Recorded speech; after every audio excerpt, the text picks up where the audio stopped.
जय श्री राम दोस्तों। आप सभी का स्वागत है हमारे चैनल सरयू सनातन में। दोस्तों, आशा करती हूँ आप लोग अच्छे होंगे। आप सभी माताओं बहनों को हरतालिका तीज व्रत की बहुत बहुत बधाई हो।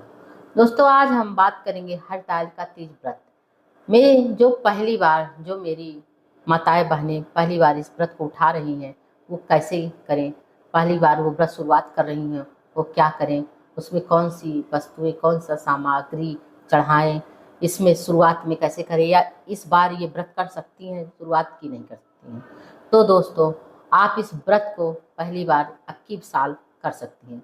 इस बार कोई भी अधिक मास मल मास कुछ नहीं है और इस साल का ये हरतालिका तीज व्रत बहुत ही सुंदर संयोग में है, इसलिए इस व्रत को आप पहली बार कर सकती हैं।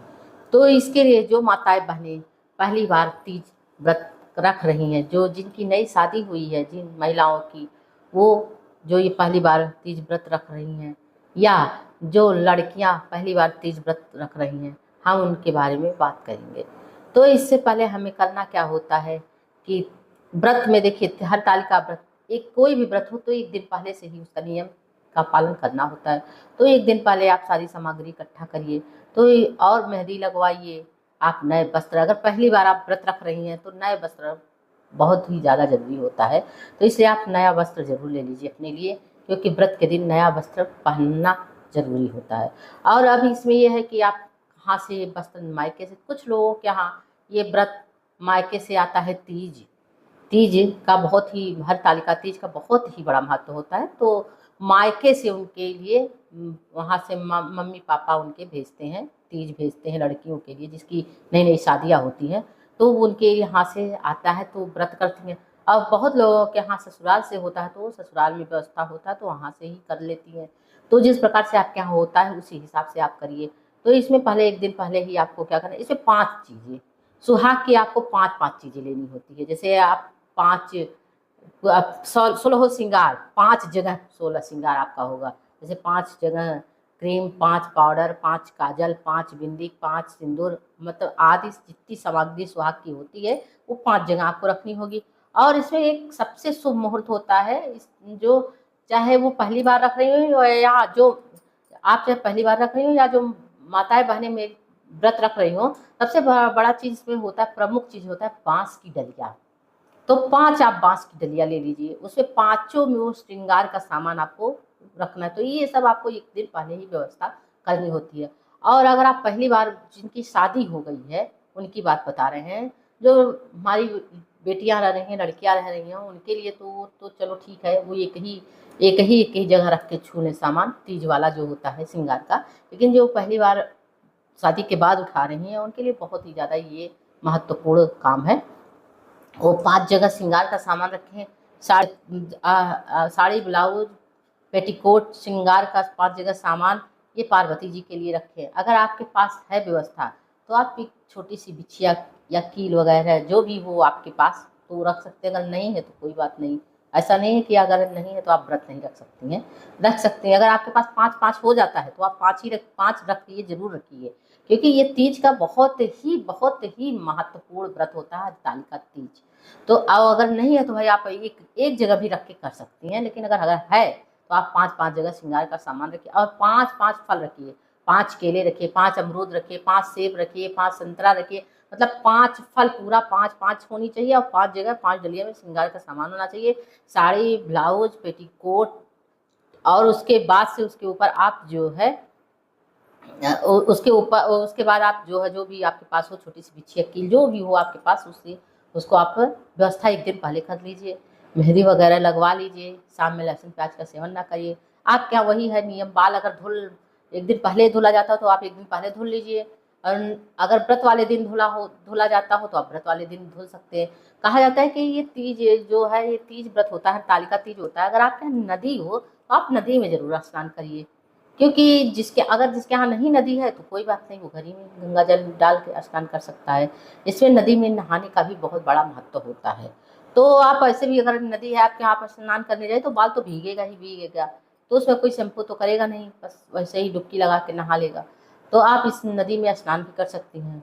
तो इसमें ये नियम है कि आप अगर शैम्पू वगैरह हो करना है तो आप एक दिन पहले कर लीजिए, नहीं तो फिर तीज वाले। और इसके बाद अब आपको करना क्या है, रात में लहसुन प्याज का सेवन नहीं करना है और सुबह में सरगी।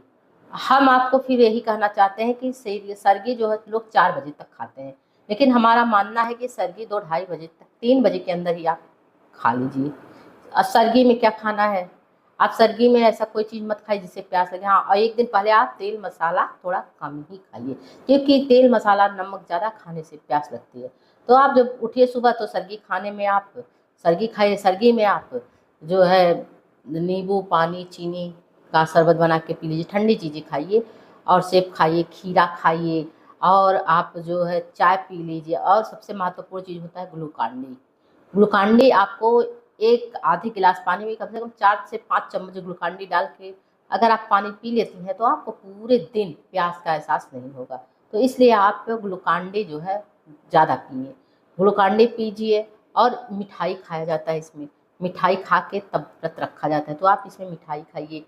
और जो है व्रत रखे अपने से जो बड़े हैं घर में, अगर सरगी खाने उठिए आप उनका पैर छूइए।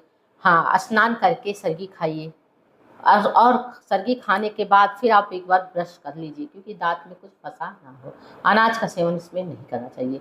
आप केला भी खाइए, सपोज से प्यास नहीं, केला वाला खा लेंगी तो इससे प्यास, केला खा लीजिए, केला खाने से भी प्यास नहीं लगती है।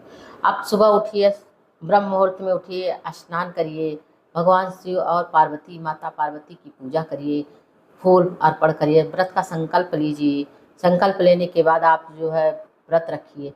आप सभी अपने बड़ों से पैर छूइए। आपके यहाँ जो भी होता है, अगर 3 बार नहाया जाता हो 3 बार नहाइए, 1 बार नहाया जाता हो 1 बार नहाइए। हाँ, एक है ब्रश मत करिए, सुबह उठ के आप दातून का सेवन करिए, क्योंकि दातून करना ही चाहिए व्रत में। तो अगर आप व्यवस्था हो तो एक दिन पहले ही आप दातून की व्यवस्था कर लें। दातून करिए, व्रत रखिए, पूजा पाठ करिए, दिन भर आप व्रत रखिए।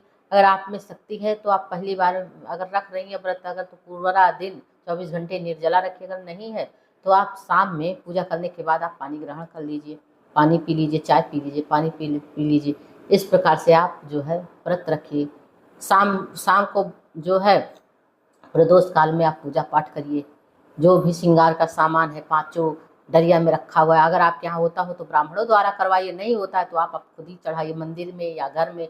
जो है भगवान शिव की मिट्टी की मूर्ति बनाइए, या बाजार में बहुत ढेर सारी मूर्तियाँ मिलती रहती है, तो आप शिव पार्वती की मूर्ति ला के घर में पूजा कर सकती हैं। उस मूर्ति को दूसरे दिन विसर्जन करना होता है व्रत के बाद। और रात में जागरण करिए, सुबह में उठिए, स्नान करिए, सुहाग लीजिए और जो है पंडित ब्राह्मण को दान दक्षिणा दे के आप जो है पारण करिए। पारण करने के बाद जो है पारण भी हल्के चीज़ से करिए जिससे आपको नुकसान ना पहुँचाए। तो इस प्रकार से दोस्तों हम हरतालिका तीज का व्रत पूरे विधि विधान के साथ करेंगे। जो पहली बार कर रही हैं, जो महिलाएं, जो माताएं बहनें मेरी पहली बार इस तीज व्रत को कर रही हो, इसी प्रकार से इस तीज व्रत का पालन करेंगे, इस व्रत को करेंगी। और जब व्रत कर लेंगे अपने बड़े, आप सब अपने से बड़े सबका आशीर्वाद लेना तो जरूरी होता है, पति का पैर छूना जरूरी होता है।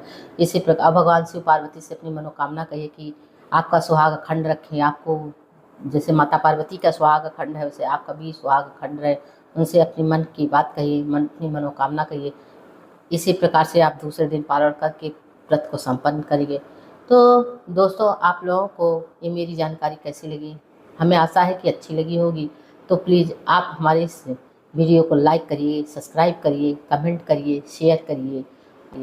हर हर महादेव, जय श्री राम।